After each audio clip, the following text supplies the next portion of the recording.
The plank is one of those classic exercises that really helps improve the strength and endurance out of the abdominal muscles as well as the low back.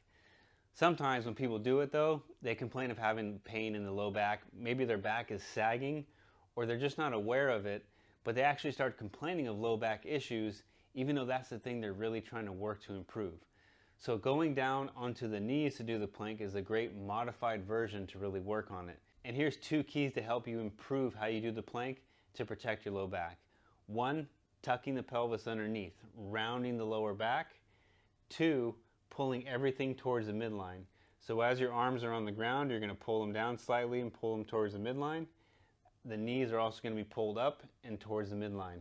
Now because you're not moving, you're not really going to see much. But if you really activate and pull those things towards the midline, you'll start to feel how much more engagement you get out of the abs. And if you incorporate that with breathing and exhaling and feeling into it and lengthening your posture, you're really going to see how powerful this exercise can be for strengthening your abs and your low back. Here's how we do it. So we start off face down.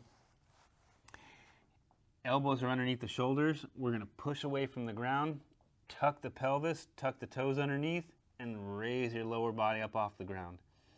All we do from here, like I said, is we pull the elbows down a little bit, pull them towards the midline, pull the knees up, squeeze them together, pushing away from the ground, and you're just breathing into this. Breathing into the belly, exhaling, squeezing your abs just a little bit tighter, keeping that pelvis tucked, pushing away from the ground, and just breathe.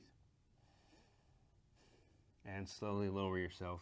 You want to lower yourself right before you get to that moment where you feel like you can't hold anymore, you might actually drop to the ground. Take your time, lower yourself before that. You get a lot more out of the exercise if you actually work on the quality of the technique rather than how far you can go into it and allowing yourself just to plop down to the ground. So that's a modified version of the plank on your knees. Go ahead and give it a try. Let me know how it goes. If you have any questions, just go ahead and send me a message. I'm always